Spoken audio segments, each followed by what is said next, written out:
Gênesis capítulo 25, versículo de número 7.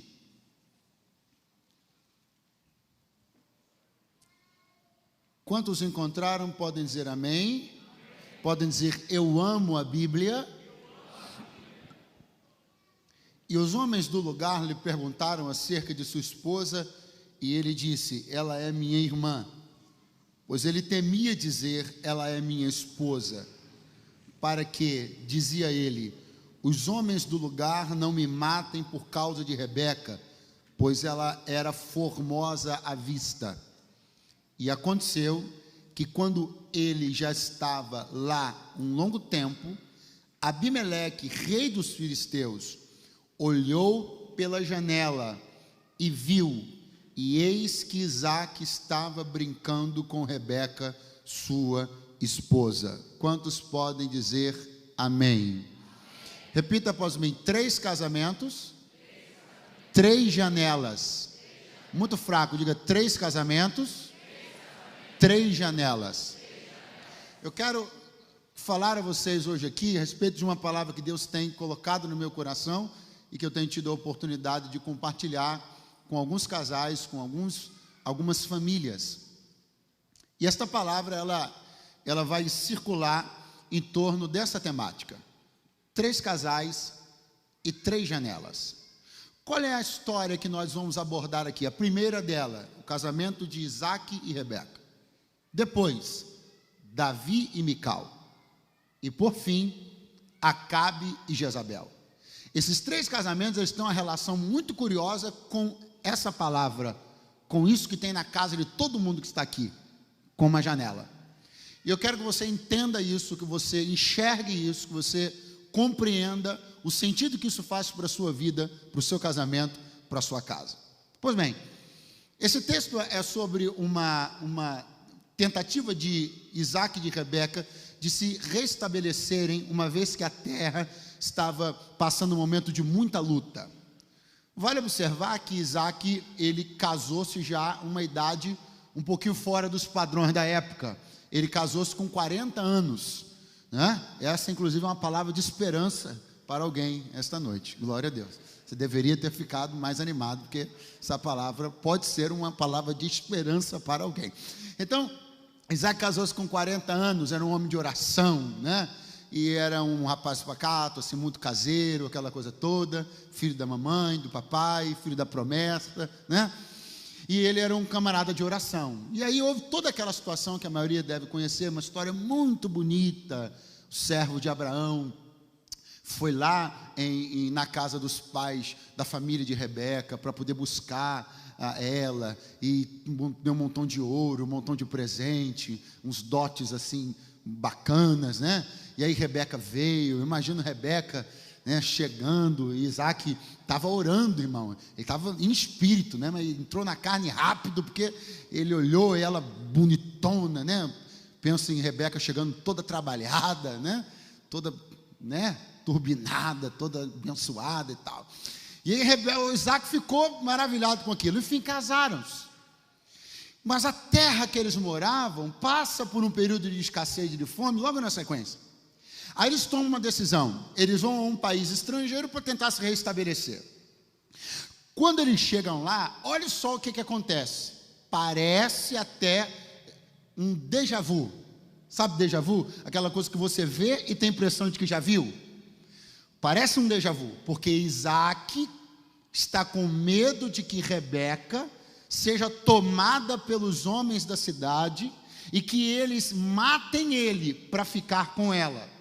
Aí ele vai e diz assim, ela não é minha esposa, ela é minha irmã. Por que eu disse que isso parece um déjà vu? Parece que a gente está vendo uma coisa que já viu, parece que está lendo uma coisa que já leu, porque isso foi exatamente o que fez Abraão.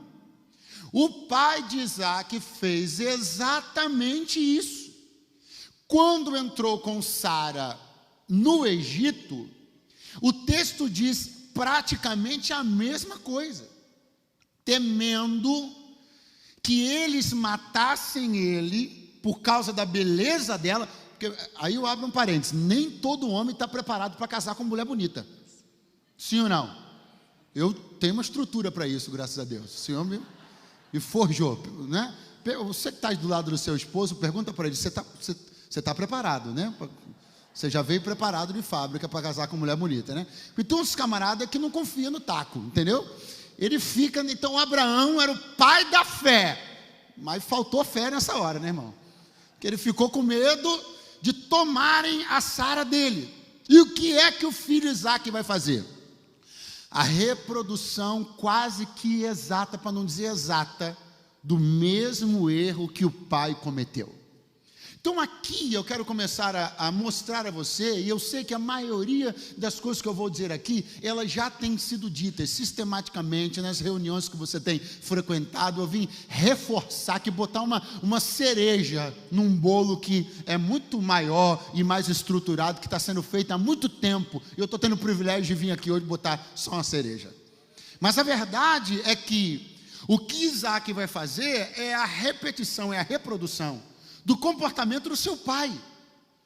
O que não deveria nos assustar muito, uma vez que, quantas vezes você já viu seu sogro quando olhou para o seu marido? Quantas vezes você já viu sua sogra quando olhou para sua mulher? Quantas vezes você já olhou para ela e percebeu que ela está agindo exatamente como a mãe? E quantas vezes você olhou para ele e percebeu que ele está ficando igualzinho o pai? E dá um desespero às vezes nessa hora. Porque se o pai é um camarada crente, a mãe é uma mulher crente, e eles estão ficando iguais, glória a Deus. Mas se for duas trevas, a gente já começa a olhar e dizer: o que foi que eu fiz da minha vida? Porque na verdade, seja por uma questão de carga genética, seja por uma questão de espelhamento, a nossa inclinação para a reprodução dos erros dos nossos pais, ela é muito maior do que a gente pode imaginar. Muitos dos erros que você está cometendo no seu casamento agora, são exatamente aqueles que seus pais cometeram. E você estava lá e viu, e está fazendo agora exatamente a mesma coisa. Repito, seja por uma questão, um fator genético, seja por uma questão de espelhamento, porque eu vi isso, porque você viu isso. Então o que eu quero dizer a vocês na noite desse dia é: não reproduza as histórias tristes da sua família. Pegue o exemplo negativo dos seus pais e decida que você não vai reincidir no mesmo erro. Pegue, Isaac, a mentira de Abraão e não a reproduza, mas quebre o ciclo da mentira no poder da verdade. Você não vai repetir os erros dos seus pais. Essa tendência, essa questão da hereditariedade, por favor, não espiritualize. Não, eu sou espiritual. Eu não sou homem carnal, eu sou espiritual. Mas isso que eu vou dizer agora não tem nada de espiritual. Isso é genética, isso é convivência.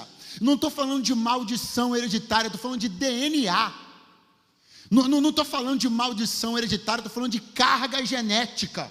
Estou falando daquilo que foi processado na sua cabeça durante 10 anos, 15 anos, 20 anos, 30 anos dentro de uma casa, olhando os pais serem de um jeito. É disso que eu estou falando. Esse ciclo, aonde a tendência é que você faça exatamente as mesmas coisas, ele pode ser quebrado no poder da revolução de uma mente que conheceu a palavra e o evangelho.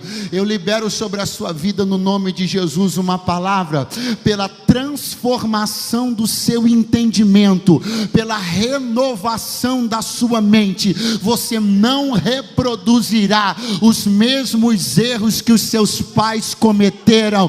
Quantos podem ligar esta palavra dizendo amém esta noite? Amém.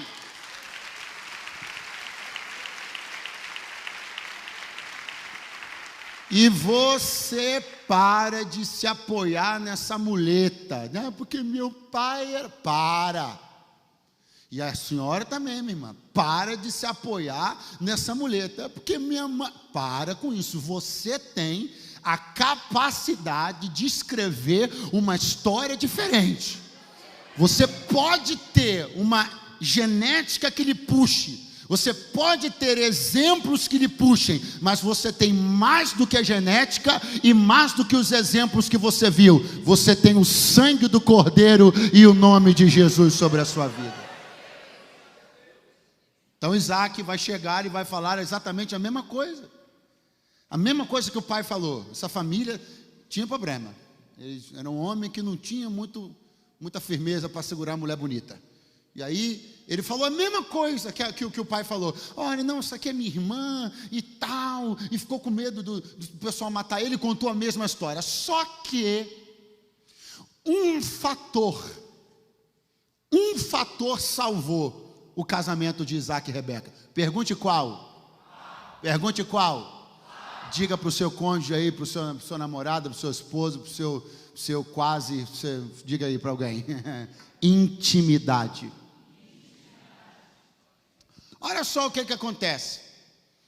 A Bíblia diz que o camarada, que era o rei lá, o chefão lá, ele já estava, meu irmão, intencionado, preparado para fazer a mesma coisa que o rei do Egito fez com a mulher de Abraão, ou seja, catou ela.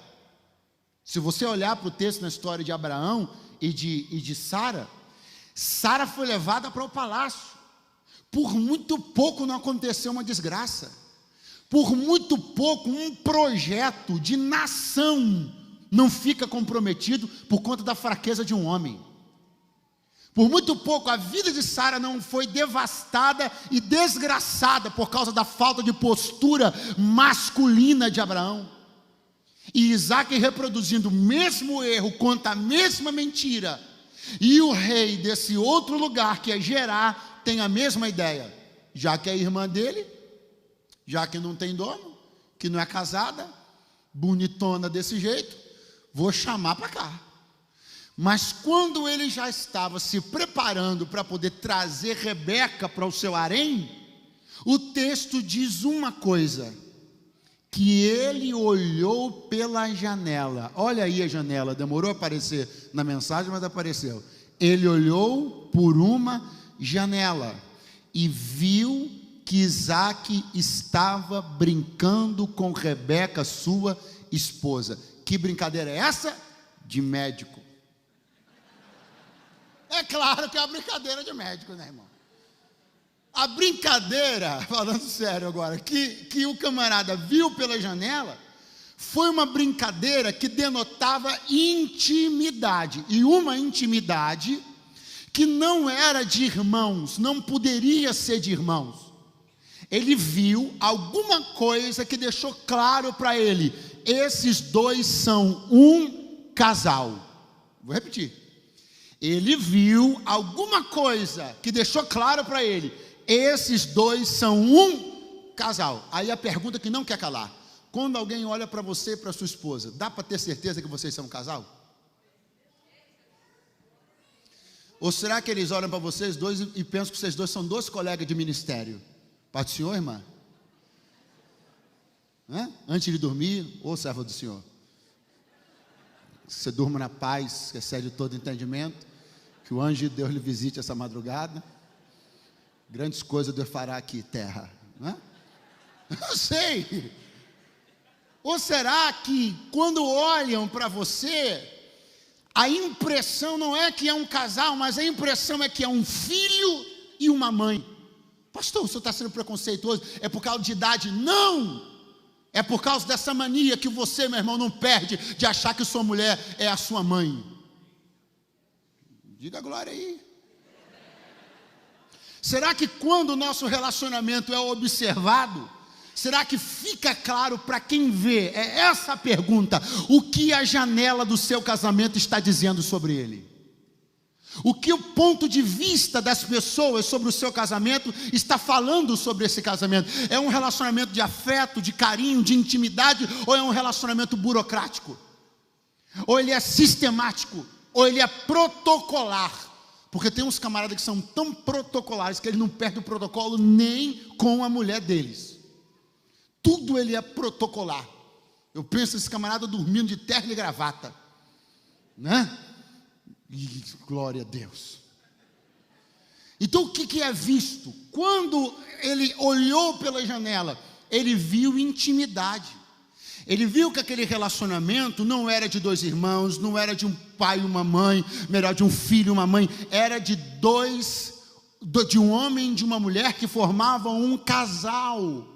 Então a intimidade salvou o casamento de Isaac e de Rebeca. Não fosse a intimidade, eles teriam sido confundidos com qualquer outra coisa. E eu preciso que você entenda isso essa noite. Não tem outra posição. Não existe outra forma de você enxergar a sua esposa senão como esposa. Não existe outra forma de você enxergar o seu marido senão como seu marido. Alguns casais, por exemplo, declarações de aniversário, né? Ou às vezes quando estão fazendo aniversário de casamento, ou vão fazer qualquer tipo de declaração, eles vão enfileirando algumas coisas, e eles dizem assim: ela é minha esposa, ela é minha amiga, ela é minha auxiliadora. Vai botando vírgula, vai botando vírgula, vai botando vírgula, vai botando vírgula, e aquela mulher é um montão de coisas, mas o resumo do que ela é esposa. Mas na verdade, se a gente fosse aprofundar um pouquinho, a gente perceberia que nesse montão de vírgulas, em alguns casos, o resumo não é esposa, o resumo é amiga. E a verdade é que, embora haja uma relação de parceria, de amizade, de cumplicidade no casamento, a amizade nunca foi e nunca será, não pode ser o fator preponderante de um casamento. Porque dois amigos são uma coisa, um homem e uma mulher são outra coisa. Cuidado, para que de repente a visão da cumplicidade na perspectiva da amizade não roube de você a paixão, não roube de você o desejo. Porque quando a amizade, a relação começa a alcançar esse patamar de muita amizade, ela perde aquele tempero, aquela paixão, aquela coisa que só os casais têm quando olhados pela janela. O que a janela do seu casamento mostra sobre ele? O que as pessoas veem sobre você e sua esposa quando observam? Escute, entenda uma coisa: todo mundo tem uma perspectiva acerca de vocês. Todo mundo tem uma imagem construída, e a verdade é que muitas vezes a gente se queixa da imagem que alguém construiu sobre o nosso casamento. Mas a pergunta é: o que eles estão vendo pela janela para poder terem concluído o que concluíram? Vou dar um exemplo. Aí o homem diz assim: pessoal é muito maldoso, pessoal dizem que eu não sou cavalheiro. A pergunta é: o que eles olham quando veem pela janela? Qual o comportamento que eles observam o irmão ter quando eles olham pela janela? A perspectiva das pessoas sobre você é uma perspectiva de um cavalheiro ou de um cavalo? Aleluia.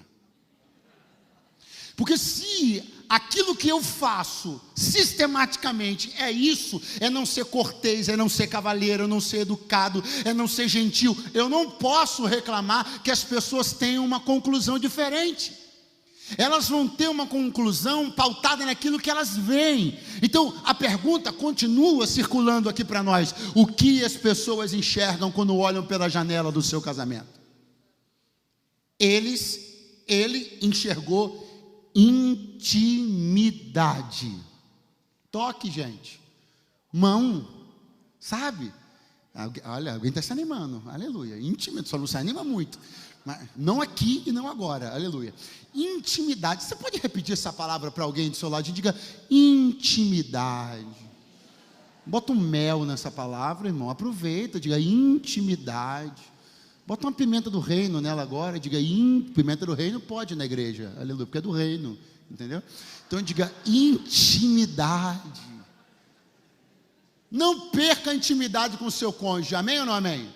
Não perca a intimidade com o seu esposo, não perca a intimidade com a sua esposa. Não permita, inclusive, que a presença de outras pessoas, como por exemplo a presença dos filhos, roube de você a capacidade de desenvolver laços, gestos, palavras de intimidade.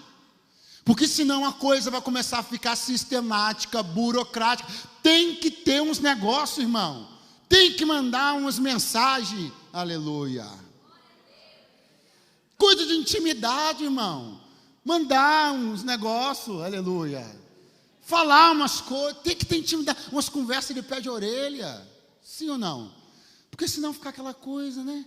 Aquela coisa de amém, de aleluia, porque as pessoas, porque a minha posição, porque a melhor posição que você tem a defender é a sua posição como marido da sua mulher. Tem uns camaradas que ficam preocupados demais com posição. Não vou dar beijo, não vou segurar na mão, porque eu sou isso, porque eu tenho essa posição, porque eu sou um obreiro, porque eu sou um profeta, porque eu sou um ungido. Primeiro rebanho da sua vida, meu amigo, é a sua família. Quem não cuida dos seus, negou a fé e é pior do que o ímpio. Então escute, não pense que ter intimidade, que ser carinhoso denota fraqueza. Não pense que ser carinhoso denota falta de autoridade. Muito pelo contrário, a maioria dos camaradas, vou cortar para o nosso lado, a maioria dos camaradas que gostam de se fazer de machão, que não dá a mão, que não beija, para não transparecer masculinidade, não estão com essa bola toda. Não estão. Por isso que tem essa vontade toda de ficar falando grosseirão, de que não sei o quê, porque, aleluia. Sim ou não? Então não se preocupe com isso não. Isso não é demonstração de fraqueza. Isso só demonstra que se tem alguém que te faz perder as forças, é sua mulher. Aleluia. No melhor sentido da palavra, né? Então veja, Davi e Mical foram, Isaac e Rebeca foram salvos pela intimidade. Agora, atenção para uma coisa muito importante para eu encerrar essa janela, fechar essa janela de Isaac e Rebeca e abrir outra. Olha isso aqui. Eles, num dado momento, prosperaram ali. Sim ou não? Quem conhece a história de Isaac em Gerar? Aquela história dos poços, lembra daquela coisa maravilhosa? E um poço, e cava poço, e dá água. Isaac prosperou, e 100 por 1. Quem lembra dessa história de prosperidade fantástica da Bíblia? Quando isso começou? Depois de que a mentira de que eles eram irmãos acabou. Ou seja, bastou a mentira sair, que a prosperidade entrou. Bastou que eles dois parassem de se mancomunar para aquilo que não era verdadeiro, e Deus começou a desatar os poços mais profundos e produtivos para a vida deste casal. É por isso que o inimigo tem tanto interesse em que sua vida, minha vida, meu casamento, o seu casamento estejam envoltos em mentiras. Por quê? Porque a mentira é a pedra mais gigantesca que entulha os poços de uma casa. A mentira é a pedra que entulha os poços de uma casa. Mas quando a mentira sai, quando o engano sai, quando a verdade prevalece, os poços são liberados para produzir. Eu libero sobre a sua vida uma palavra de prosperidade, de graça, de abundância, porque você vive na verdade. Glória seja dada ao nome de Jesus. Davi e Mical são um casal fantástico na Bíblia. A começar pelo fato de que os dois não são pouco enxergados como casal. Se alguém fosse aqui listar os casais mais clássicos da Bíblia, falaria de Isaac e Rebeca, de Abraão e Sara, falaria de outros, mas provavelmente não falaria de Davi e Mical. Eles tiveram uma história conturbada, que na verdade muito mais teve a ver com fatores externos do que com fatores internos. Eles em si não tinham tantos problemas. O problema maior era o pai dela. Alguém aqui está se identificando com essa palavra, aleluia. Então o problema maior era o pai dela. O pai dela era um camarada terrível, era o Saul, e ele queria matar o genro de qualquer maneira.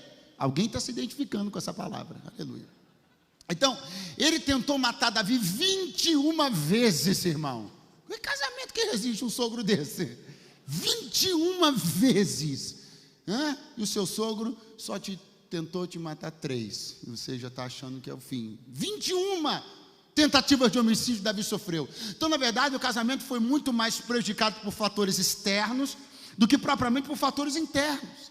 Agora, o fato é que esse casamento, ele é muito mais forte do que parece.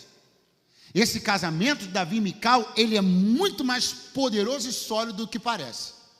Como é que ele começou? Ele começou como um prêmio, como uma conquista. Porque Davi venceu uma batalha para Saul. E um dos prêmios que ele ganhou foi a esposa. Então, esse casamento, ele foi gerado a partir de uma conquista. Eu entendo com isso pelo Espírito, o quanto essa palavra conquista, ela é um fator que solidifica a relação. A palavra conquista é um fator que solidifica a relação. Eu disse qual a palavra? Muito fraco, gente. Qual a palavra? Não, qual é a palavra? A conquista é uma palavra que solidifica a relação. Você tem que conquistar essa mulher, você tem que conquistar esse homem todo dia. Eu ouvi um glória a Deus na casa. Porque a conquista solidifica a relação. A conquista faz bem para os dois. Porque o conquistador sente-se alegre pelo êxito. E a conquistada ou conquistado sente-se alegre por ter sido alvo daquele êxito. Uau! Eu vou escrever esse negócio no Facebook, hein? Então faz bem para os dois. Aquele que está empreendendo esforço para conquistar, ele se sente bem quando encontra êxito na sua conquista, porque é uma vitória. Mas por outro lado, aquela que viu a iniciativa e o empreendedorismo do outro para lhe conquistar, ela sente-se honrada com isso. Meu irmão, você tem que aprender isso. O seu cônjuge precisa sentir-se uma conquista. Ele precisa sentir que existe interesse. Ele precisa ver, imagina Davi chegando e dizendo: eu venci um exército inteiro por causa de você, mulher. Aleluia. Teu pai pediu não sei quantos prepúcios filisteu, eu trouxe o dobro por causa de você, garota. Aleluia. Mical se sentia, irmão. Mical se sentia com a autoestima elevadíssima, porque ela fez parte de uma história de conquista. Talvez o início do relacionamento de alguém aqui não tenha sido lá essa conquista toda, né? Não tenha sido. Eram tempos onde não havia tanto romantismo, né? De repente foi um negócio mais aí, vamos? Tal. Você falou vamos, ela disse vamos, foram os dois, estão aí até hoje. Mas de repente, pode não ter sido uma coisa assim muito romântica, muito bonita, pode ter sido um negócio meio, né? Estava um para lá de Bagdá, o outro para lá do Egito, os dois xaropados, ninguém sabia de nada, mas deu certo, está aí, né? Mas o fato é que, independentemente de como as coisas começaram, você ainda pode trazer para o seu relacionamento um dos temperos mais maravilhosos de uma relação: conquista. Essa mulher precisa sentir-se desejada. Esse homem precisa sentir-se desejado. Isso vai solidificar a relação. Isso vai abençoar a relação. Isso vai fechar brechas nessa relação. Todo mundo aqui sabe. Todos nós aqui sabemos que uma das maiores razões, eu não estou aqui justificando, estou explicando, não estou justificando. Uma das maiores razões de infidelidade conjugal é quando uma das partes começa a se sentir desvalorizada no relacionamento. É a porta. Isso não é uma brecha, não, isso é uma porta escancarada. Se paralisa o sentimento de que alguém é importante, de que é desejado, de que é querido, de que é algo a ser conquistado, vai ficar uma lacuna, vai ficar uma brecha, e essa brecha é exatamente do tamanho da lábia de alguém. Você vigia. Porque essa brecha é exatamente do tamanho da lábia de alguém. Essa brecha é exatamente do tamanho do ombro mentiroso de alguém. Essa brecha é exatamente do tamanho da fala malandra de alguém.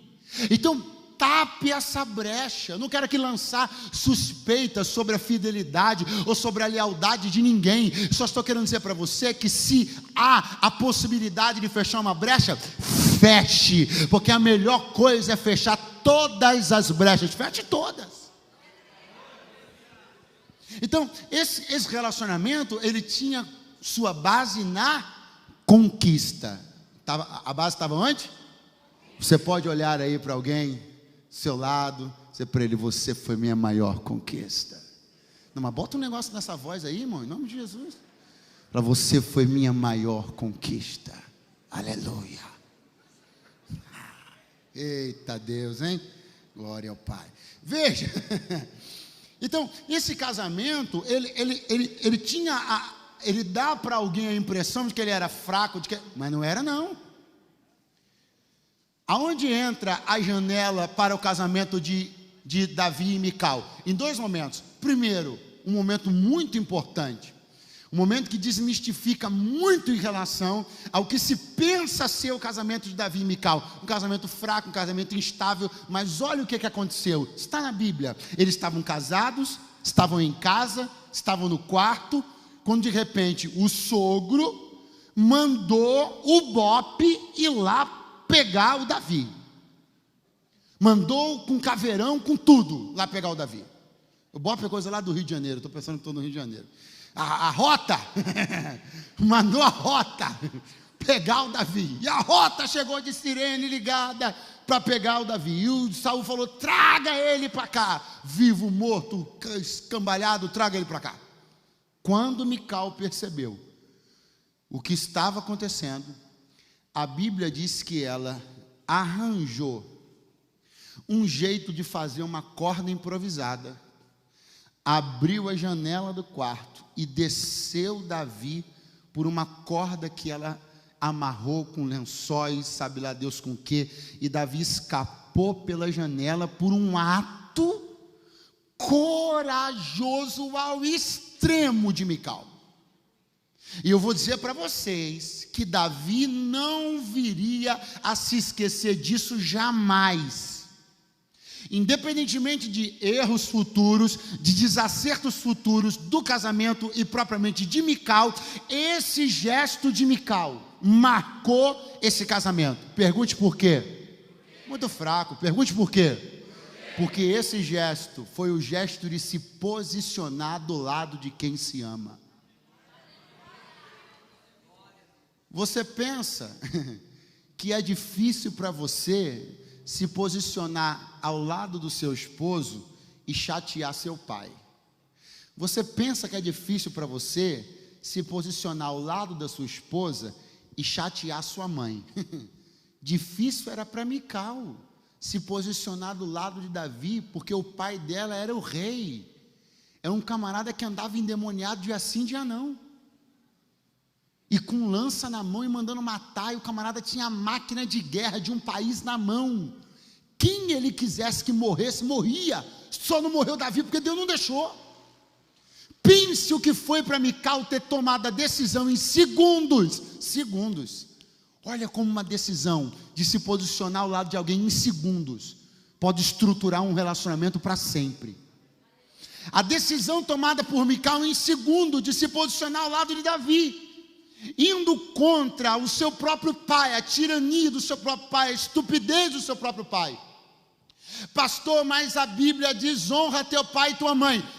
Pelo amor de Deus, cuidado para você não estar pegando um mandamento bíblico, um princípio bíblico, e estar interpretando ele de um jeito errado. Honrar pai e mãe não é apoiar as desventuras do pai e da mãe. Honrar pai e mãe não é acatar conselho doido de pai e mãe, não, irmão. Tem gente que está pensando que honrar pai e mãe é dizer sim para tudo que pai e mãe quer. E eu vou dizer uma coisa aqui, muita gente aqui sabe, se muitos casais aqui, depois de casado, tivesse ouvido alguns conselhos de pai e mãe, nem casado estava mais. Porque na primeira Bíblia, na primeira briga, o que a sua mãe falou? Volta para casa, minha filha. Sim ou não? Eu tenho que honrar meu pai e minha mãe, pastor. O primeiro mandamento com promessa. Então eu vou voltar para casa da minha mãe. Não. Honrar pai e mãe não está no escopo da honra ao pai e à mãe, no bojo, no conteúdo da honra do pai e a mãe, atropelar o que é moral, o que é ético e nem que é o espiritual, para fazer vontade de pai e de mãe. Deixará o homem seu pai e sua mãe e unir-se-á à sua mulher. O seu lado agora, meu chapa, é o lado dela. É nessa falta de posicionamento, é nesse erro de posicionamento, na fraqueza de posicionamento que o casamento enfraquece. Sabe por que tem casamento fraco? Muitos casamentos estão fracos porque alguém sempre deixa de se posicionar ao lado de quem devia. E de quem devia? Ao lado de quem você devia se posicionar? Do seu marido, da sua mulher, pautando-se pelo mesmo princípio. Não é se posicionar do lado dele se ele estiver com comportamento ilegal, imoral, não, mas se é o certo, fique do lado de quem está com a razão.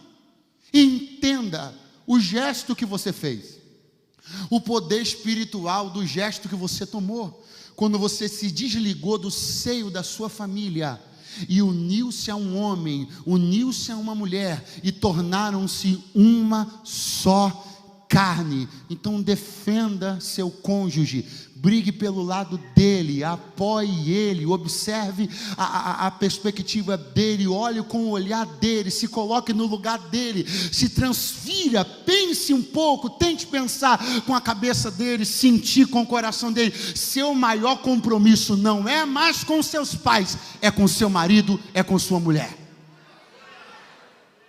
E eu não tenho absolutamente receio algum de estar aqui fomentando desonra. Eu não estou fomentando desonra, pai e mãe. Isso é bíblico. Primeiro mandamento com promessa. Honra teu pai e tua mãe para que te vá bem, para que Deus multiplique seus dias sobre a face da terra. Isso é mandamento. Eu seria louco, tendo escrito o livro que eu escrevi, de vir hoje aqui para quebrar um princípio como esse. Não. Agora, o que eu preciso fazer alguém aqui entender é que honrar pai e mãe não é dizer sim para tudo que eles mandam fazer. Jacó não entendeu isso e pensou que estava honrando Rebeca quando decidiu fazer o que Rebeca mandou ele fazer, mentir para o pai dele. Sabe de quem foi a ideia de Jacó ir lá fazer aquele papel ridículo, colocar pelo na mão, fingir voz, para se passar pelo irmão dele? De quem foi a ideia? Da Rebeca. E por que o Jacó foi? Porque ele pensava que honrar pai e mãe era inclusive até mentir, se a mãe mandasse mentir. Isso não é honrar pai e mãe, isso é desonrar Deus. Quem está aí, diga alguma coisa. Não vai embora não. Eu não vou demorar muito. Agora, considere, esse posicionamento, ficar do lado, fazendo com que Davi saísse por aquela janela, marcou esse casamento para sempre, a ponto de que, quando Davi passou toda aquela situação, quando a poeira sentou, quando Deus instituiu o rei sobre as 12 tribos de Israel, qual foi uma das suas primeiras medidas? Mandou trazer Mical de volta. Por que de volta, pastor? Porque no período que ele estava fugitivo, o sogrão, gente boa, pegou a Mical e deu para morar com outro camarada. Esse sogro era top. E quando Davi reassumiu, ele diz assim, vou reassumir, e uma das primeiras coisas que eu quero é, manda trazer Mical, minha mulher, de volta. Deus restaurou aquele casamento, não teve sogro encapetado, não teve lá desfeito, não teve laço do diabo, os dois terminaram juntinho para a glória de Deus. Terminaram. Agora, a relação de Davi e Mical com a janela passa por um outro episódio que já não é positivo. E um episódio clássico da Bíblia, qual? O episódio onde o texto diz que Davi vem de uma recente vitória esmagadora, a retomada da arca, trazendo a arca de volta para Jerusalém, e ele vem salmodiando, dançando, e o texto diz que Mical olha pela janela, recrimina Davi, humilha Davi, não entende a posição de Davi, não consegue permitir que Davi seja quem ele era, e ela fez tudo isso por uma janela, e não foi por uma janela que ela havia salvado ele, não foi por uma janela que ela havia manifestado sua fidelidade e lealdade a ele, foi ou não foi? Você percebe como num casamento uma mesma coisa pode servir num tempo para o bem e num tempo para o mal? Não permita que as janelas do seu casamento troquem de papel, que elas sempre continuem servindo apenas para o bem e para o fortalecimento da sua casa.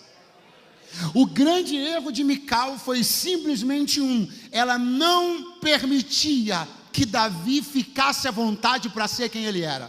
E aqui eu encerro sobre Mical e Davi, vou pincelar rápido sobre Acabe e Jezabel para a gente encerrar, mas eu fico com essa palavra para você.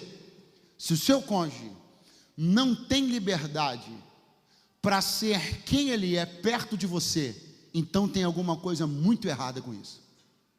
Se o seu cônjuge sente-se mais à vontade perto dos amigos do que perto de você, tem alguma coisa muito errada nesse casamento. Se a sua mulher sente-se mais à vontade para expor toda a sua personalidade quando está com as amigas dela do que quando está com você, tem alguma coisa errada em você. Se o seu marido sente-se envergonhado ou constrangido de ser exatamente quem ele é perto de você, mas não sente perto de outras pessoas, tem alguma coisa errada nesse casamento. O casamento precisa ser o principal ambiente onde cada um dos cônjuges exerça o máximo da sua espontaneidade. O casamento precisa ser um ambiente onde cada um dos cônjuges possa exercer o máximo da sua liberdade. Não tem como você... Eu já vi isso. Eu já vi esposas notadamente, visivelmente podadas pelo comportamento do marido. Eu já vi marido fulminar a mulher com um olhar, e a mulher fica minguando na mesa assim, ó. Quando a presença do cônjuge te constrange em vez de te liberar, tem alguma coisa errada nesse casamento. A presença do cônjuge não pode te constranger, não pode te engessar, não pode te deixar calculando. Esse negócio de ficar calculando tudo que você disse era na época do namoro, né? Na época do namoro a gente chegava em casa assim, puxa, falei besteira, bicho. Não era para ter falado aquilo. Para que eu fui comer cachorro quente? Caiu a batata palha toda na hora que eu estava comendo. Fui falar de boca cheia, rosou ketchup. Não. Quando a gente vai medindo as coisas com a fita métrica, isso é coisa de namoro. Casamento não tem esse desespero de ficar medindo cada palavra, medindo cada coisa. Ou há espontaneidade ou há prisão. Você pode falar para o seu vizinho? Ou tem espontaneidade ou tem prisão. Fala para o seu cônjuge aí, ó. Ou tem espontaneidade ou tem prisão. Se não tem espontaneidade, então tem prisão. E casamento não pode ser prisão. Eu não posso transferir para o meu cônjuge a ideia perfeita, a ideia que eu concebi ser perfeita. Eu preciso permitir, eu preciso deixar que ela seja quem ela é. Você precisa deixar que ele seja quem ele é. Não recrimine. Não faça como Mical. Mical recriminou duramente a postura de Davi. E Davi só estava sendo o que, gente? Ele. Se um cônjuge precisar omitir quem ele é de verdade na presença do outro cônjuge, tem alguma coisa errada nesse casamento. Acabe e Jezabel, para a gente encerrar. Um dia, Acabe olhou pela janela do palácio. Acabe era o rei de Israel. E a Rebeca não, você estava longe de ser uma Rebeca. A Jezabel era a rainha. Pense numa mulher ruim, irmão. Pense numa mulher endemoniada. Na verdade, Jezabel não era endemoniada, ela endemoniava o demônio. Ele é uma mulher carregada, Jezabel, carregadíssima. Ela veio de Tiro e Sidom, um país estrangeiro, onde Ezequiel 32 diz que o diabo tinha um trono lá. Então você imagina, o vizinho da Jezabel era o diabo. E ela veio para Samaria, para o reino do norte, levando toda aquela carga, todo aquele conhecimento idólatra, toda aquela postura, tudo aquilo tudo. Casou-se com Acabe. Ela era uma mulher opressora, era uma mulher difícil, uma mulher maquiavélica, uma mulher controladora. Isso tudo está na Bíblia. Muita coisa sobre a personalidade de Jezabel está explicitada num versículo só, numa fala só dela que destruiu o casamento dela, e eu te digo qual. O texto diz que Acabe olhou pela janela. Não diz explicitamente, mas ele viu do lado do seu palácio, da residência de verão em Jezreel, ele viu uma vinha, a vinha do Nabote. Eu pressuponho que ele tenha visto isso pela janela do palácio. Ele olha a vinha de Nabote e ele tem uma ideia. Pergunte qual? Comprar a vinha. Para quê? Para transformá-la numa horta. Atenção para isso aqui, porque isso aqui diz muito respeito ao perfil de alguns homens. Ele queria transformar a vinha numa horta. O vinho, na Bíblia, ele tem a tipologia da alegria. A horta é comida. Se o vinho é prazer, é alegria, a horta é o mantimento do dia a dia. Se o vinho é prazer, alegria, espontaneidade, lazer, passeio, a horta é comida na mesa. Qual o perfil de Acabe? Ele muito mais está preocupado com hortas do que com vinhas. Igualzinho muitos homens, que no que depender dele é comida no prato e nada mais. Essa palavra vai salvar algumas irmãs aqui essa noite. Tem uns camaradas que o negócio dele, pastor, é horta. Se tem horta, tá bom. Geladeira está cheia. Aleluia.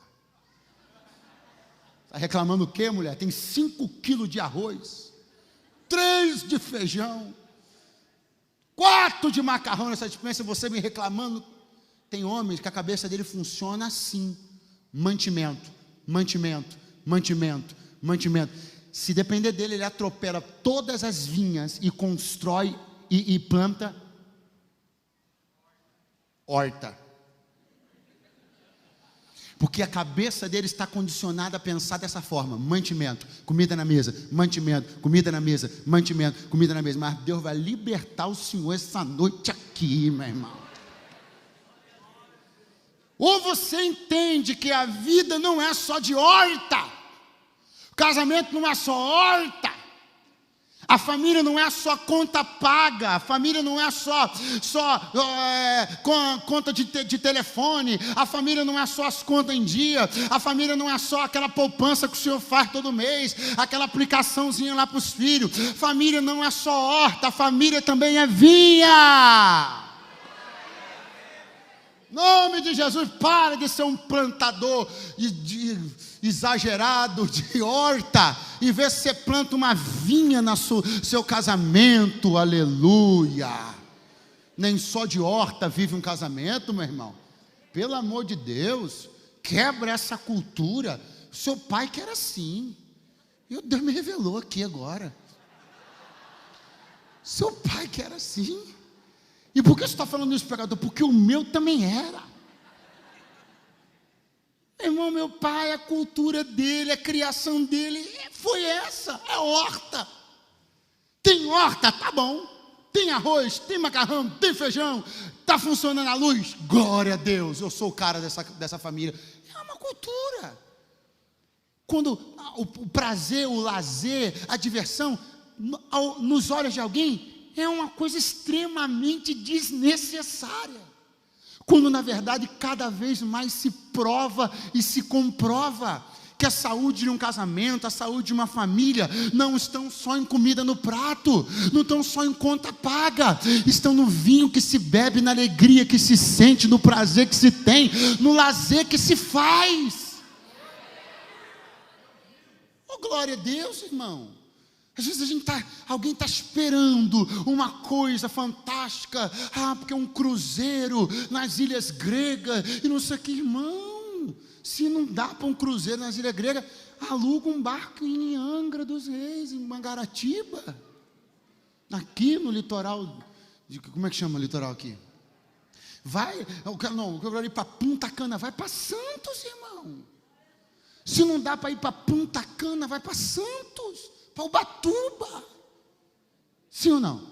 Só não fique com a mentalidade da horta,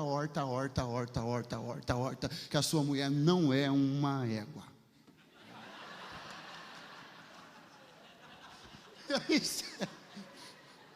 É isso aí. E ele foi lá querer comprar um negócio do Nabote. O Nabote falou: eu não vou vender não, cara. Você quer comprar, mas eu não quero vender. Agora embaçou. Como você não quer vender? Eu quero comprar. Você não quer vender? Eu quero comprar. O Acabe foi para casa, irmão. O rei, olha só, o rei foi para casa, foi chorar, ficou sem comer, porque não venderam o terreno para ele. Aí ele foi, a mulher chegou, Jezabel falou: por que tu tá assim, cara? Hein, velho? Por que tu tá assim? Porque o Nabote não quis me vender. Olha o que ela disse para ele. Eu encerro aqui. Ela disse assim: com efeito, ou seja, na verdade, governas tu sobre Israel? Pergunta aí, o que ela quis dizer? Pergunta. Quem manda nessa potroca sou eu. Foi isso que ela disse. Com efeito, governas tu, ou seja, tu és o governante de verdade? Não. E implicitamente o que ela estava dizendo? Quem governa Israel sou eu. Por que essa família não deu certo? Porque o papel do homem foi usurpado pela mulher. E eu preciso que você entenda que eu não vim aqui com um discurso machista. Eu vim dizer que qualquer tipo de usurpação destrói um casamento. Se o papel da mulher for usurpado pela mãe, o casamento é destruído. Se o papel do homem for usurpado pela mulher, o casamento é destruído. A usurpação destrói uma família.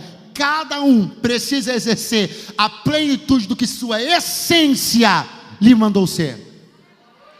Não vai funcionar, não vai. Existem mulheres que têm uma posição, uma postura mais proativa das coisas. Por exemplo, minha sogra, ela está solteira há 18 anos. Então ela é uma mulher que aprendeu a fazer tudo. Se tiver que martelar um negócio, ela martela. Se tiver que trocar uma lâmpada, ela troca. Subir na escada, ela sobe. Ela tem. Agora, o dia que ela se casar, embora e eu creio que ela vai casar, uma hora por mim. Inclusive, eu quero aproveitar esse momento. Se tiver alguém aqui, pastor, uma faixa aí de 50, 55, 60, saudável, 65 saudável, está dando certo ainda. Por favor, me procure no final. Mas aí, então, veja, quando ela se casar, e vai se casar, quem crê, diga amém. Está gravando isso aí não, né, gente? Então, quando ela está transmitindo, aleluia, vejo um vento, aleluia. Quando ela se casar, embora ela não vá negar, não vá suplantar, a sua personalidade, ela vai ter que aprender a não usurpar o papel do homem. O que Jezabel fez? Ela disse: tu não governas. Por que Acabe foi lá para querer se meter na vinha que não era dele, comprar o que não era dele? Por que ele queria controlar as pessoas do lado de fora? Porque ele não tinha controle do lado de dentro. Todo homem que se mete demais na casa dos outros é porque não está conseguindo exercer seu papel dentro da sua. Você pode ver o camarada que tudo gosta de censurar a vida dos outros, tudo censura o casamento dos outros, só anda com o dedo apontando: fulano está desviado, fulano está acabado, o filho daquela dali é isso, vai ver a casa dele. Porque quando alguém não consegue exercer a plenitude da sua essência dentro da sua casa, ele precisará canalizar isso em algum lugar, em algum momento do lado de fora. Toda usurpação de papel é uma falência declarada para um casamento. Seu marido precisa exercer o papel de marido, a irmã exercer o papel de esposa. Se esses papéis se cruzam, se misturam, se confundem, as coisas não andam bem. Minha irmã, deixa esse cara ser homem. É isso aí mesmo. Deixa ele ser homem. Nós estamos vivendo um período muito crítico. Qual período? Um período de desmasculinização dos homens, desvirilização dos homens. Os homens estão cada vez menos homem, e cada vez mais sabe lá Deus o quê? E por essa desmasculinização dos homens, essa desvirilização dos homens, como dentro de uma casa, como dentro da sociedade, existe a necessidade dessa virilidade. O que está acontecendo? As mulheres estão se virilizando. As mulheres estão se masculinizando para suprir a falta da masculinidade dos homens. Ou seja, isso está dando um nó na sociedade. Isso está desgraçando a sociedade. Isso está desgraçando famílias. Porque a ideia de Deus foi e sempre será que o homem seja homem e a mulher seja mulher, e ponto final. Aleluia! Fica de pé do seu lugar nessa noite. Deixa esse homem ser homem, irmã. Deixa essa mulher ser mulher, meu irmão. Deixe cada um exercer dignamente seu papel, sua essência, aquilo para o qual foi chamado. Deus desenhou a genética humana com perfeição. Não é para a gente ficar misturando as coisas. Se houver usurpação de papéis, se houver usurpação de figuras, usurpação de posturas, haverá ruína. Mas se cada um cumprir o seu papel, haverá bênção, haverá felicidade, haverá graça. Quantos podem dizer amém esta noite? Se você está perto do seu esposo, do seu noivo, da sua noiva, da sua namorada, fique mais pertinho dele aí. Dê as duas mãos, pronto, dê as duas mãos para ficar mais bonitinho. Eu quero orar com você. Dê as duas mãos, você pode dar as duas mãos? Fica de frente. Isso, dá as duas mãos, aproveita. Vocês estão tão cuti-cuti juntos, aleluia. O outro ali já chamou, olha lá como chama. Cuidado, tá, amado? Aqui não é para isso não. Então, amém. Então, é isso aí. Eu quero orar por você, porque, meu irmão, os ventos que ventam do lado de fora, os ventos que querem inverter papéis, os ventos que querem que os papéis sejam usurpados, os ventos que querem conturbar, misturar, esses ventos não vão passar pelas nossas janelas. Você ainda está aí ou foi embora, irmão? Fui mandar você dar a mão, você ficou muito namoradinho, né? Ouça aí que eu não terminei não. Esses ventos que estão rodando aí do lado de fora, ventos de desmasculinização dos homens, ventos de virilização das mulheres, esses ventos de frieza, de decadência, não vão passar pela janela da tua casa, não vão passar pela janela do seu casamento. Pai, no nome de Jesus, eu oro nesse momento com os teus filhos e filhas. Eu proclamo e profetizo a bênção do Deus de Abraão, de Isaac e de Jacó. O Deus que estabeleceu as famílias, o Deus que instituiu pessoalmente as famílias. A bênção deste Deus esteja sobre cada casal na noite deste dia. Eu profetizo janelas fechadas para o vento da frieza, janelas fechadas para o vento da usurpação dos papéis, janelas fechadas para toda sorte de destruição. Nós estamos protegidos. O sangue do Cordeiro está no umbral das nossas portas. Nossa casa está guardada, nossos casamentos estão guardados, e para a glória do nome do Senhor, nós seremos famílias fortes, uma igreja forte para um reino forte, em nome de Jesus. Amém, amém e graças a Deus. Deus continue abençoando a sua vida, guardando sua casa. Fecha as janelas para a frieza, fecha as janelas para os ventos de usurpação, mantenha sua casa em ordem, porque tu verás todo o bem e o favor do Senhor sobre ti, sobre as tuas gerações. O melhor tempo do seu casamento ainda está por vir. Eu creio nisso, em nome de Jesus. Amém, amém, graças a Deus. Muito obrigado.